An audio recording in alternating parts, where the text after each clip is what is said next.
Skill development scam, fibre net scam, Amaravati inner ring road scam, Amaravati assigned భూముల scam, ఇలా అనేక స్కామ్లతో స్కామ్స్టర్గా పేరు తెచ్చుకున్నారు చంద్రబాబు. ఏకంగా అవినీతి మచ్చలేని సింగపూర్కే అవినీతి మచ్చ తెచ్చిన చంద్రంగా చరిత్ర సృష్టించారు. సింగపూర్లో తన పార్ట్నర్ ఈశ్వరన్ జైలుకెళ్లడంతో అక్కడ మళ్లీ తన సీక్రెట్ ఒప్పందాల కోసం నానాపాట్లు పడుతున్నారు. గత ప్రభుత్వంపై బురద చల్లడమే పనిగా పెట్టుకున్నారు. ఆంధ్రాలో అబద్ధాలు చెప్పినట్టే సింగపూర్లోనూ అవే అబద్ధాలను కళ్లార్పకుండా చెప్తుండడం చర్చనీయాంశంగా మారింది.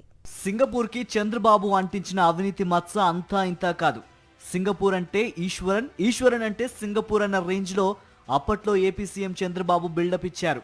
అమరావతిని సింగపూర్ ఫ్రీగా కట్టేస్తుందని చెప్పడం కోసం ఈశ్వరన్తోనే అప్పట్లో మొత్తం కథ నడిపించారు సీఎం చంద్రబాబు. ఈ మధ్య జరిగిన తొలి సిఆర్డీఏ సమావేశంలో కూడా సింగపూర్ని సంప్రదించి అమరావతిలో సీడ్ క్యాపిటల్ అభివృద్ధి ప్లాన్ అమలు చేస్తామని తీర్మానం కూడా చేశారు చంద్రబాబు. అయితే సింగపూర్లో న్యాయస్థానం అప్పటి మంత్రి ఈశ్వరన్కి 12 నెలలు జైలు శిక్ష విధించింది. ఈశ్వరన్ $3 లక్షల లంచం తీసుకున్నందుకు ఈ జైలు శిక్ష విధించింది. సింగపూర్లో ఈశ్వరన్కు జైలు శిక్ష పడడంతో అమరావతి రాజధానిలో గతంలో జరిగిన ఒప్పందాలపైన అనేక అనుమానాలు వ్యక్తమయ్యాయి. ఈ నేపథ్యంలో అమరావతిని మళ్లీ సింగపూర్లోని కొన్ని కంపెనీలకు అప్పగించడానికి వెళ్లిన చంద్రబాబు అందుకోసం పడరాని పాట్లు పడుతున్నారు.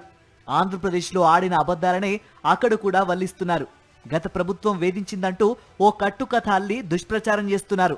అసలు చంద్రబాబు సింగపూర్ పర్యటనలపై అనేకసార్లు విమర్శలు వెల్లువెత్తాయి.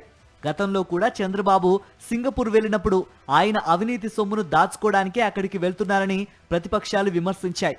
ఇప్పుడు కూడా చంద్రబాబు సింగపూర్ వెళ్ళింది అవినీతి సొమ్ము దాచిపెట్టడానికే అని ప్రతిపక్ష వైఎస్ఆర్ కాంగ్రెస్ పార్టీ విమర్శిస్తోంది. గడిచినటువంటి 3 దశాబ్దాలుగా అంటే 95 నుంచి 2025 వరకు ఈ 4 పర్యాయాల్లో సింగపూర్ నుంచి మీరు తీసుకొచ్చినటువంటి పెట్టుబడులు ఏంటి? మీరు తీసుకొచ్చినటువంటి పెట్టుబడుల కన్నా మీరు ఇక్కడ సంపాదించినటువంటి అవినీతి డబ్బు తీసుకెళ్లి సింగపూర్లో పెట్టినటువంటి పెట్టుబడి ఎక్కువ నాకు తెలుసు. మళ్ళీ 6 రోజుల పాటు సింగపూరు మీరు దేనికి వెళ్ళారో ఆ ములాఖాత్ అవ్వడానికి వెళ్ళారా ఈశ్వరన్ గారితో? గతంలో సింగపూర్ మంత్రి ఈశ్వరన్, ముఖ్యమంత్రి చంద్రబాబు సమక్షంలోనే అమరావతి సింగపూర్ ఒప్పందాలన్నీ జరిగాయి. ఆ సమయంలో అమరావతి పేరుతో చేసుకున్న చీకటి ఒప్పందాలపైన అనేక విమర్శలు వెల్లువెత్తాయి. అమరావతిని 9 నగరాలు, capital region, capital city, seed capital గా అభివృద్ధి చేయాలని నిర్ణయించారు. ఇందులో 1691 ఎకరాల సీడ్ క్యాపిటల్ ను సింగపూర్ కంపెనీలకు అప్పగించాలని నిర్ణయించారు. సింగపూర్ కు చెందిన అసెండాస్ సింగ్ బ్రిడ్జ్, సెమ్కార్బ్ కంపెనీలను మాస్టర్ డెవలపర్లుగా గతంలో ఎంపిక చేశారు. అక్రమ పద్ధతుల్లో సుప్రీంకోర్టు మార్గదర్శకాలకు విరుద్ధంగా సింగపూర్ కంపెనీలను ఎంపిక చేసినందుకు గత ప్రభుత్వం ఆ ఒప్పందం రద్దు చేసింది. ఆ సింగపూర్ కంపెనీలతో ఏపీ సిఆర్డీఏకు ఒప్పందం కుదిర్చేందుకు మధ్యవర్తిగా వ్యవహరించారు అప్పటి మంత్రి ఈశ్వరన్. అయితే ఆయన అవినీతిపై సొంత పార్టీ ప్రభుత్వమే విచారణ జరిపించింది. ఈశ్వరన్ను మంత్రి పదవి నుండి తప్పించింది. అలాంటి ట్రాక్ రికార్డు కలిగిన ఈశ్వరన్ ద్వారా వచ్చిన సింగపూర్ కంపెనీలతో చంద్రబాబు ప్రభుత్వం ఒప్పందాలు కుదుర్చుకోవడం గమనార్హం. అసలు గతంలో ఈ సింగపూర్ కంపెనీలతో చేసుకున్న ఒప్పందంలో ఏముందో తెలుసుకుంటే ఎవరికైనా కళ్ళు బయర్లు గమ్ముతాయి. రాజధాని అమరావతి స్టార్టప్ ఏరియాని అసెండాస్ సింగ్ బ్రిడ్జ్, సెమ్కార్బ్ కంపెనీలకు డెవలపర్గా అప్పగించారు చంద్రబాబు. అందుకోసం సుప్రీంకోర్టు మార్గదర్శకాలకు వ్యతిరేకంగా స్విస్ ఛాలెంజ్ విధానం ద్వారా అక్రమాల కథ నడిపించారు. గ్లోబల్ టెండర్లు పిలవకుండా రాజధానిలో అతి కీలకమైన 1691 ఎకరాల స్టార్టప్ ఏరియా అభివృద్ధి ప్రాజెక్టును సింగపూర్లోని తన సన్నిహిత కంపెనీకి కట్టబెట్టారు.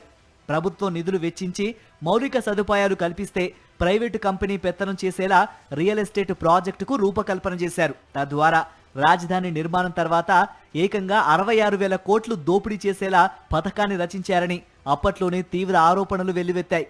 మన ముఖ్యమంత్రి గారికి ఆంధ్రప్రదేశ్ రాష్ట్రం అంటే అమరావతి ఒకటే. మొన్నటి వరకు సేకరించినటువంటి 55,000 ఎకరాలు, ఇప్పుడు మళ్ళీ సేకరిస్తానంటున్నటువంటి మరో 60,000 ఎకరాలు. ఆయనకి రాష్ట్రం అంటే ఈ 1,20,000 ఎకరాలు. ఈయన సిఆర్డీఏ, చంద్రబాబు నాయుడు గారు real estate development authority CRDA, Singapore స్నేహాలు, సింగపూర్లో ఉన్నటువంటి దొరికిపోయినటువంటి అవినీతి మంత్రులు వాళ్ళతో స్నేహాలు, మళ్ళీ ఇక్కడ ఉన్నటువంటి ప్రజలకేమో అమరావతిని సింగపూర్ చేసేస్తాను, పెద్ద పెద్ద బిల్డింగ్లు కట్టేస్తాను. 15 నెలలు అయింది, ఏం కట్టావు? 1691 ఎకరాల్లో స్టార్టప్ ఏరియా అభివృద్ధి కోసం ప్రభుత్వ నిధులతో మౌలిక సదుపాయాలు కల్పించి వాణిజ్య కేంద్రంగా అభివృద్ధి చేసిన ప్రాంతాన్ని నచ్చిన వారికి పందేరం చేసుకోవాలన్న ప్లాన్ చేశారు. నిధులు సమకూర్చే రాష్ట్ర ప్రభుత్వానికి అందులో 42% వాటా, కేవలం పర్యవేక్షించే సింగపూర్ కంపెనీకి 58% వాటా దక్కేలా ఒప్పందం చేసుకున్నారు. ఇలాంటి ఒప్పందాలు చేసుకుని సింగపూర్పై అవినీతి మకిలి అంటించారు చంద్రబాబు. ఈ నేపథ్యంలో సింగపూర్ వెళ్లిన చంద్రబాబు తన అవినీతిని, తప్పులను కప్పిపుచ్చుకోవడానికి గత వైఎస్ జగన్ ప్రభుత్వంపై బురద జల్లుతున్నారని సర్వత్రా విమర్శలు వ్యక్తమవుతున్నాయి.